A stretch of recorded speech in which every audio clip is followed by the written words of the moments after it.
লক্ষ্য ২৬, আর সেই ২৬-এর লক্ষ্যে বামেরা তারা ঠিক কি বলে কোমর কষছেন দেখাবো।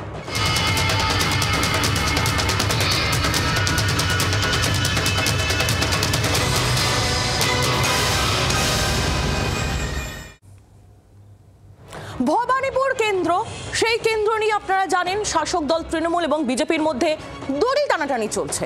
সিপিএম এর নজরে তখন যাদবপুর, দমদম, মুর্শিদাবাদ। আপনারা জানেন এই ৩ বিধানসভার জন্য আলাদা কর্মসূচি, আলাদা পরিকল্পনা রয়েছে বামেদের। বিগত ৬ মাসে একের পর এক কর্মসূচি করেছে সিপিএম। যাদবপুর, দমদমকে একসময় বাম দুর্গ বলা হতো, সেই দুর্গ পুনরুদ্ধার করাই এখন বামেদের লক্ষ্য। অন্যদিকে মুর্শিদাবাদ কেন্দ্রতে সংখ্যালঘু ভোট ব্যাংক একটা ফ্যাক্টর, নির্দিষ্ট করে দায়িত্ব বেঁধে দেওয়া হয়েছে। এছাড়াও ১০০-র বেশি বিধানসভাতে বিশেষ পরিকল্পনা রয়েছে। অর্থাৎ এই ৩টে বাম দুর্গ পুনরুদ্ধারই কিন্তু নয়, বামেদের আগামী ২৬-এর নির্বাচনে তাদের পরিকল্পনা হচ্ছে ১০০টা বিধানসভা। আর এই বিধানসভা ভিত্তিক আলাদা আলাদা রোড ম্যাপও রয়েছে আলিমুদ্দিনে। বুঝতেই পারছেন যে ২৬-এর লক্ষ্যে বাম কিন্তু কোমর কষা শুরু করে দিয়েছে। নতুন কলকারখানা হচ্ছে না থেকে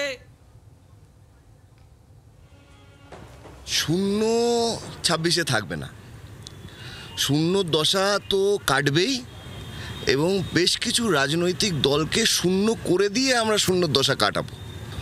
বামফ্রন্টের, সিপিআইএমের, বামপন্থীদের যে শক্ত ঘাঁটিগুলো ছিল সেগুলো আজও শক্ত ঘাঁটিই আছে।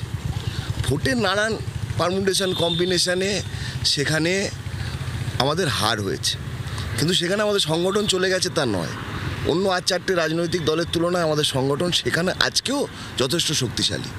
সেগুলো তো আমরা রিকভার করবই, এবং যে গতিতে আমরা এগোচ্ছি যদি সেই গতিটা আমরা রাখতে পারি, সেটা যদি কন্টিনিউ হয়, তাহলে ভালো, আমরা যে আসনগুলোকে ভালো বলছি সেগুলো তো আমরা জিতবই।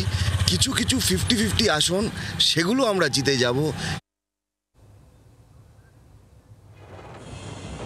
বক্তব্য আমরা শুনছিলাম বাম নেতাদের, তাদের কিন্তু কনফিডেন্সের কোনো অভাব নেই। তাদের এই যে কনফিডেন্স, অর্থাৎ তাদের দুর্গ অক্ষুণ্ণ রয়েছে, তারা ২৬-এ আরো অনেক ভালো ফল করবে, এই নিয়ে তীব্র কটাক্ষ ছুড়ে দিয়েছে বিজেপি। শুনুন কি বলছেন তারা। বহুদিন আগে একটা স্লোগান ওনারা দিয়েছিলেন কি, স্টিয়ারিং বাঁ দিকে ঘুরিয়ে দাও। তারপরে ওনারা ঘুরে দাঁড়াতে বলেন সব সময়। তা ঘুরতে ঘুরতে ঘুরতে ঘুরতে ওই কুমোরের চাকের মতন গোল্লা তৈরি হচ্ছে। এত ঘোরাঘুরি ওনারা করুন, খেয়ালি পোলাও যখন রাজ্যেন ওনারা, তখন ওই কটা জায়গা কেন, বাম দুর্গ টুর্গ কেন? ওনারা তো সারা পৃথিবী ওনাদের কাছে নাকি দুর্জয় ঘাঁটি টাটি, বাংলার মাটি দুর্জয় ঘাঁটি, বুঝেনি দুর্বৃত্ত, সেই গলা কাঁপিয়ে কাঁপিয়ে রসুন সংস্কৃতির সেই দিনগুলো কোথায় গেল? সেসব সোনালি সন্ধে মনে পড়ছে না? রসুন সংস্কৃতি,